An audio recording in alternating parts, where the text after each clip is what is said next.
Welcome to Scoper 360, your go-to for sharp, unfiltered takes on the firearms world. Today, we're counting down 10 guns that crashed hard in value from 2024 to 2025. These aren't forgotten relics. Many were once top sellers, trusted workhorses, or hyped launches. But the market is ruthless. Trends shift, technology improves, and what was hot yesterday can be bargain bin today. We'll go from number 10 to number 1, breaking down the market facts and my own take on why each fell so far. If you own one, you might want to sit down. Hit subscribe, like, and share to support the team here at Scoper 360. Now, let's get into it. Number 10. Remington 870 Wingmaster. For decades, this pump-action shotgun was the gold standard. Tough, reliable, and built with a level of fit and finish that earned a loyal following among hunters and home defenders alike. But in 2024, even legends weren't safe from a market slide. The problem wasn't the gun's performance, it was pure supply and demand. With over 11 million 870s produced and countless used models already out there, the market was flooded. Every gun store rack, every online listing, another 870. Add in the fact that pump-action shotgun sales overall dropped by more than 9%, and even the Wingmaster's premium reputation couldn't hold the line. Today, clean used examples are going for barely more than the basic versions. My take? The Wingmaster is still one of the most dependable shotguns ever made, but in a market drowning in supply. Excellence alone won't keep prices high. Number 9. Remington 7600.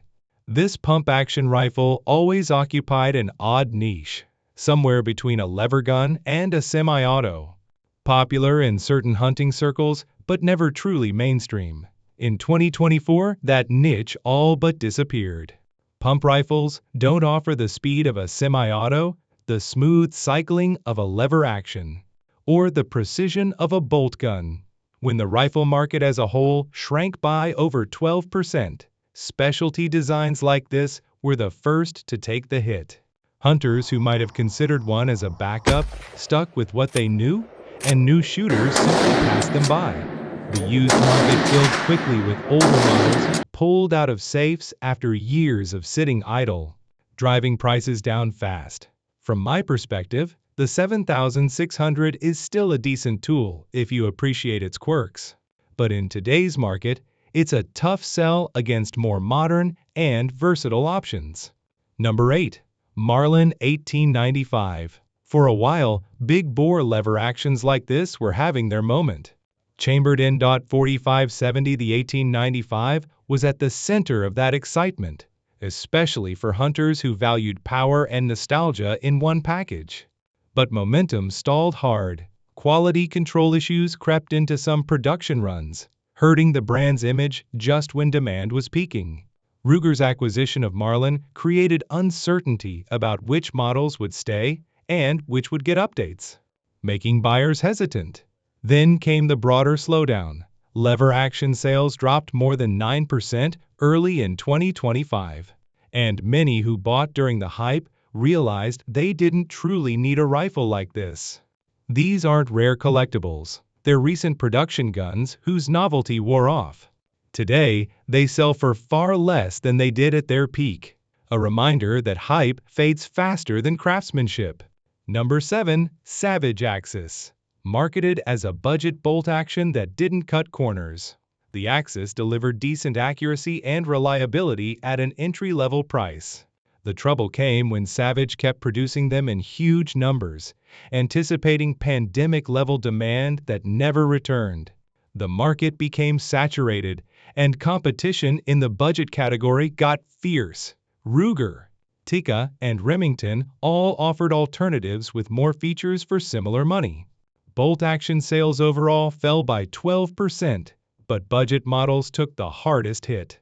Many first-time buyers who picked one up as a starter rifle upgraded quickly, dumping their axes into the used market. The result? Prices dropped sharply. My view, it's still a solid value if you find one cheap, but the days of it being a go-to-budget recommendation are over. Number 6.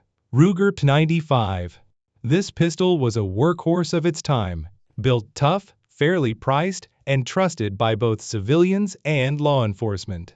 But in a market driven by modularity, optics readiness, and slim ergonomics, the P95 is a relic. It has none of those modern touches, and compared to today's striker-fired handguns, it feels bulky and outdated. As Ruger introduced sleeker, more feature-rich models, like the American pistol, owners rushed to trade in their old 95s. The used market is now saturated with them and demand is minimal. From my perspective, it's still a reliable shooter, but unless you're buying purely for nostalgia or rugged charm, it's simply been left behind. Number 5. Sig Sauer 250. When it launched, this was meant to be revolutionary. A modular pistol with interchangeable parts, ready to adapt to different calibers and frame sizes. Unfortunately, the execution fell short. The trigger was mediocre, the ergonomics awkward, and the system more complicated than it needed to be. Then SIG released the P320, which took the same modular concept and perfected it. Overnight, the P250 felt like a rough draft. The market responded fast, and trade-ins piled up. Buyers looking for modularity now go straight to the P320 or competitors with better designs. My take? The P250 was ahead of its time, but ultimately became a stepping stone to something better, and the market has priced it accordingly. Number 4. Glock 43. When it debuted, this single-stack Needham was Glock's answer to the concealed carry craze, and it dominated the subcompact market. But the competition, including Glock's own 43X and 48, offered more capacity with almost no size penalty. The optics revolution hit next, and the original 43 had no optics cut, no MOS variant, and no cheap way to add a red dot. Owners upgraded en masse, flooding the used market. In my view, the 43 is still a great shooter, but when buyers can get more features and capacity for nearly the same price, loyalty only goes so far. Number 3. Heritage Rough Rider. Affordable, fun, and perfect for introducing new shooters to single-action revolvers, this little 22 was a hit during the pandemic surge. But when demand cooled, Heritage was left with a glut of them, and the revolver market itself took a 20% hit in early 2025. With semi-autos dominating and revolver buyers getting pickier, budget single actions like this lost their niche. The Rough Rider still delivers simple, inexpensive fun, but in a market this crowded, that's not enough to hold its value. Number 2. Smith & Wesson N.B. Shield. Once a leader in concealed carry, the original Shield was slim, reliable, and backed by a strong brand. But the single-stack design limited its capacity. And when higher capacity, micro-compacts like the SIG 365 arrived, the Shield suddenly looked dated. Even Smith & Wesson's own Shield Plus came too late to stop the market shift. Owners traded up quickly, and the used market overflowed. My take? The Shield is still an excellent EDC for those who prioritize slimness, but its resale value has taken a permanent hit. Number 1. Ruger AR-556. Designed as a budget-friendly AR-15 for the masses, it was dependable and affordable until the market turned. Political changes removed the urgency that once drove AR sales, and oversupply crushed prices. Add fierce competition from feature-rich rivals and restrictive state laws, and demand for basic models like this collapsed.